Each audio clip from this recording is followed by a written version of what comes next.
Go. Alright guys, welcome back to another episode of MCs and MVPs. Today we're going to be talking about the Detroit Lions. What are we starting with? Departures, acquisitions, draft. Alright, we're going to start with acquisitions. You know, people who they re-signed. I don't know, because I asked you and you didn't say shit, motherfucker. You know we don't ever start with Let's start with the draft. You're doing the draft. You're over there. Start with the draft. Who we usually start with. Oh my goodness. Yeah, he is over there. What is wrong with you? What is wrong with you? I was dropping my head too much as a kid. I ate paint chips. I don't fucking know. Can't relate.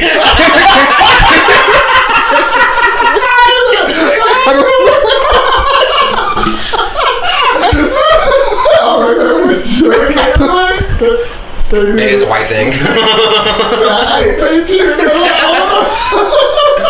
Because the jumped on the head thing I was fine with. They said 8 paint chips, and I'm like, I don't think that's a thing anymore. I don't think it's anymore either, but I'm 32, so like it was back in the day. Oh Lord. Fair enough. Alright, so the Detroit Lions. The Lions. Like what? What's that mean when that woman talking about you just been promoted? Ha ha ha! You just been Shut the fuck up. Who did they draft, Eric? I know what you're talking about. Stop talking about it. You just been promoted. Alright. Oh well. The Detroit Lions, they drafted Terry Arnold in the first round. They also got Ennis Rakestraw, Giovanni Muda. They got Cio Vitka. They got. Listen, Jordan, you ain't getting that right. Trying to get to help me out. Yeah, at all. I'm sorry about these things. Can't go to the draft and help him out from there. I mean, you could, but then I gotta open up other shit on my phone. The internet don't be great over here. See, that's why I like sitting next to you, because I'd be like, hey, help me read this motherfucker's name. You got Mika Wango. Makai Wango. Maybe. Probably. Sounds like a guy's anime name. You got Christian Mahogany. Mahogany. Yep, Mahogany. Morgan Jordy. We're told he's related to Oak, and Fern is a cousin of his. But anyway, well, that's the draft. I'm sorry about the name because, Jordy didn't bring up, Well, but Wait, you gonna blame it on me because you can't read? He did. I sure did. These names, you know what I'm saying? These names be ridiculous. These departures, though. Teddy Bridgewater retired. Josh Reynolds. Interesting. Matt Nelson. Jonah Jackson. Who? Lord, that's a name. You said that? Who both have departures? But you see his name? The guard, the hippo. Ooh, Lord. Halapuli Vati. Whatever you say. Vatai. Yeah, whatever. That's the name. Halavuti Vatai. Well, there's a P in the middle of there that you didn't. I got nothing, man. I wasn't 100% sure. Halavatai, that's gonna be your name. Yep. Chris Harris. Charles. I'm sorry, I said Chris Harris. Lord, forgive me. Charles Harris. Romeo. What? Akwara. Okay, there you go. Tyson. Alu. There you go. Benito. Oh, Benito. Benito. Cameron Sutton. C.J. Gartners Johnson. Will Harris. Tracy Walker III. And Jake McQuaid. Okay, cool. That's it. Alright, and then who they re-signed or got? They re-signed Jared Goff, 4 years, $212 million extension. Man, you gotta read all this stuff. I know I don't have to, but I thought that was important, so shut up. And they re-signed quarterback Nate Sudfeld. I don't see how that man still has a job. I don't know either. Wide receiver Donovan Peoples-Jones re-signed. Wide receiver Amon St. Brown agreed to a 4-year extension worth $120 million, $77 guaranteed. That's a bad man. Offensive guard Graham Glasgow signed 3-year, $20 million extension, $9.5 guaranteed. Offensive guard Kevin Zettler Offensive tackle Penei Sewell. Panay Sewell, 4 years, $112 million extension, $85 million guaranteed. Offensive tackle Dan Skipper. Edge Marquise Davenport, signed 1-year deal. Defensive lineman DJ Rudder, signed 2-year deal, $27 million, $9 million guaranteed. Linebacker Jalen Reeves Mabin, Yep, there you go. 2-year extension, $8 million, $5 million guaranteed. Cornerback Carlton Davis, acquired in a trade from the Buccaneers, along with a 6th-round pick. See how that goes for them. Cornerback Emmanuel Mosley re-signed. Cornerback Amik Robertson signed 2-year deal, $9 million, worth up to $10 million depending on what he does over the year. Cornerback Kendall Vildor re-signed. Kicker Michael Bagley. Yep. And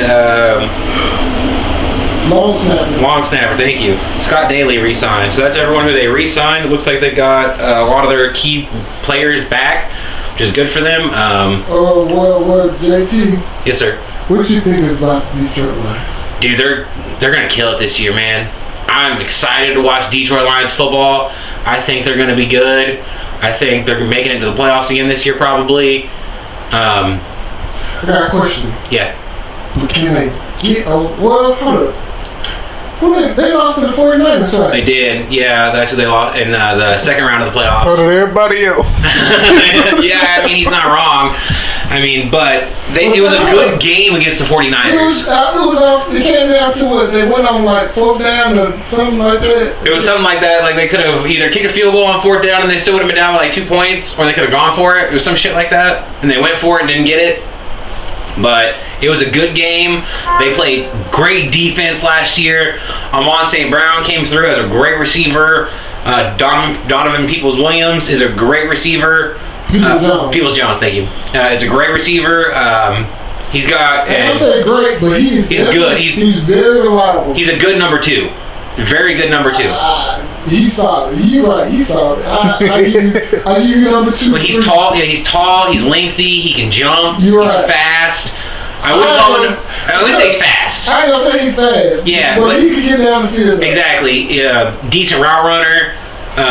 Not like Amon. Amon is the number 1 receiver. He will be the number 1 receiver. He's getting better every year. He's getting faster. He's getting stronger. Amon's gonna be better. Funny thing is, he ain't even that fast. Well, I know, but he just gets faster and stronger every year. He gets open. Yeah, I don't know how he creates separation, Man. and he catches it in coverage and double coverage. He catches the ball. Man. You know what I mean? So he's a great number 1, and I watched some of his videos from the offseason this year. He's been constantly training with his brother and with his dad. He's just constantly getting better, and Jared Goff's training in the offseason with him, so they're getting better together. Which is great. You know, I think they're gonna be better this year than they were last year. And I love Dan Campbell. I love Dan Campbell. Well, so do you and every other white guy. So you and Detroit, the rest of Detroit, love Dan Campbell ass. What about you? What do you got to say about these Lions? I'm telling you this. My biggest issue with the Lions last year was they didn't have was the defensive line. Well, they said the secondary too, but the defensive line primarily. Because you have the stud from Michigan, they had, God, what is that? Hutchinson. Yeah. He would do so much work by himself, and they ain't do nothing to add to give him any help for the pass rush. Because he can only do so much. He needs help on the D-line to get pressure up the middle. He can only do so much. No, I agree with you, but I think that their defense was good last year. Like, not great. It wasn't great, but I'm pretty sure they were like 8. Well, their secondary. I'm pretty sure they were top 15. Them secondaries, man. It was time them legs was wide open, boy. I'm talking about. Them legs were wide open. I'm like, God. And then, for one reason or another, you had to rely on that offense to make some type of miraculous play. So Detroit Lions were ranked 10th last year in defense. So like I said, they had a decent defense last year. A 10th is actually not bad. That's what I'm saying. But if you look at the film... Oh, yeah, I know. Hutchinson looked like he was exhausted the fourth quarter. Because he was the only person getting back there and back. It's only so much. It reminded me, one of my Jerry Allen had some help because he had the Williams brothers back there. But he needs some help on that D line. Agreed. He needs some help. And then the secondary, we'll see. They lost CJ Gardner Johnson. And then Calvin Sutton, he came back to Pittsburgh. So we'll see. Brody, what do you guys say about these lines? I think their defense was solid for parts of game. There you go. Yeah, but then it break, like we were saying, Hutchinson got tired and they kind of break down. Well, it wasn't just Hutchinson got tired. It was like, in order for Hutchinson to make the play, you have to have lane integrity also, because he can get as far up the field as he wants. But if his quarterback is allowed to if that quarterback steps up and just runs right by him, that's not on him. He did his job. Yeah. But if there's no lane integrity, then it's again. That's why you see he's in the backfield.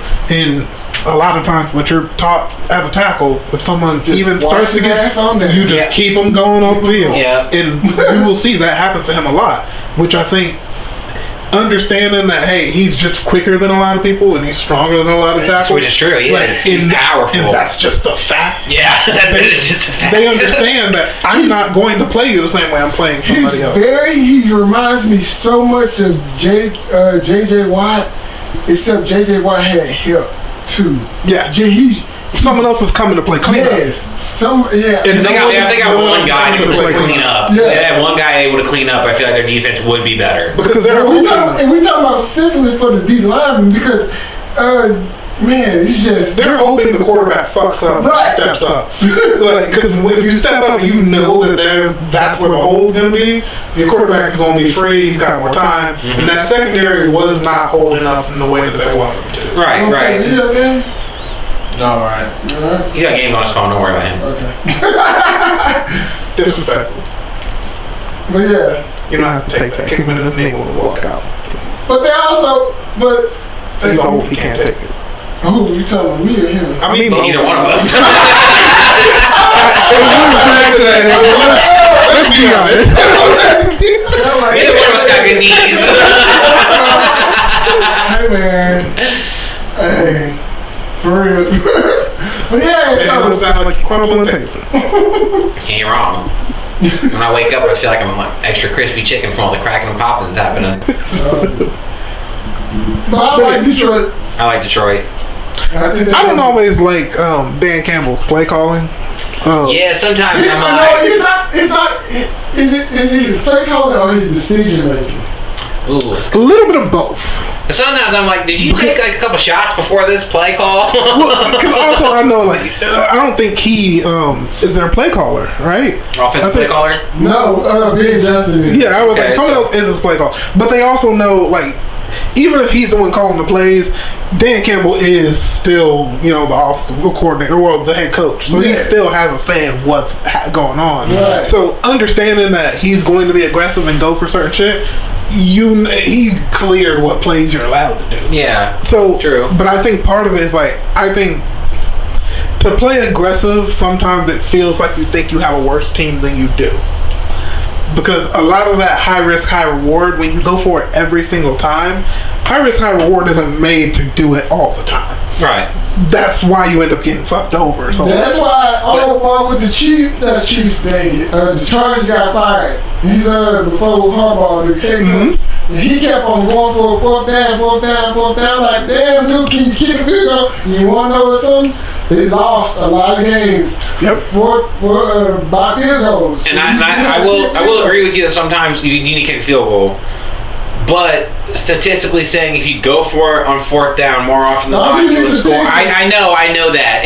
I know that because in the real world, you can't just take fourth down. You got to take the field where you're out on the field, time, what the score is, and everything like that. But it's just saying like, who's on the field, who's tired. Like, exactly, that's what I'm saying. Like, I'm just saying that, like, I understand from a analytical point of view him wanting to go for it on fourth down, but from a football point of view, you have to understand how to. I don't think that's what it is. I think he plays. I think sometimes he coaches like he's playing Madden.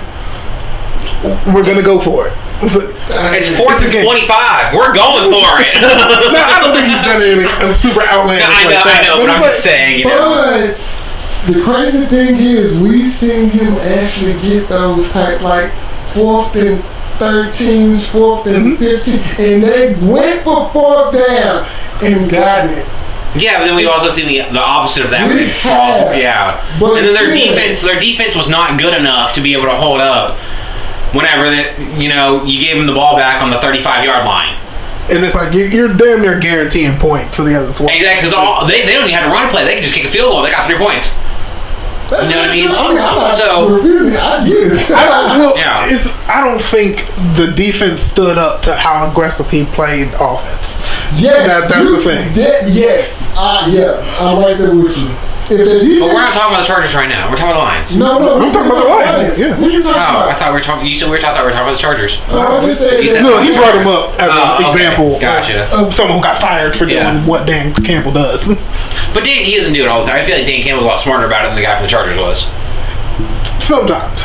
I think it's overshadowed by the fact that he had a good team and the Chargers just didn't. Exactly. Yeah. Good point. And the fact that they actually won. It made it to the playoffs. Yeah. Now making playoffs, yeah. I was saying, no, it's because you get a bonus when you make it to the playoffs. So Yeah, but at the same so say it's time, something. when you had the weapons that the Chargers had, Yeah. and you underperform, and you're not even competing with the Chiefs for the division, yeah, underperforming left and right. Well, I also think in my opinion, I know we're getting off topic a little bit, but I think Justin Herbert's overrated. That's just my opinion. Sure. my opinion. That had nothing to do with anything right now. That's a straight shot, okay? Fair enough. I'm not saying he's bad. He's not a bad quarterback. I'm saying he's overrated. Okay.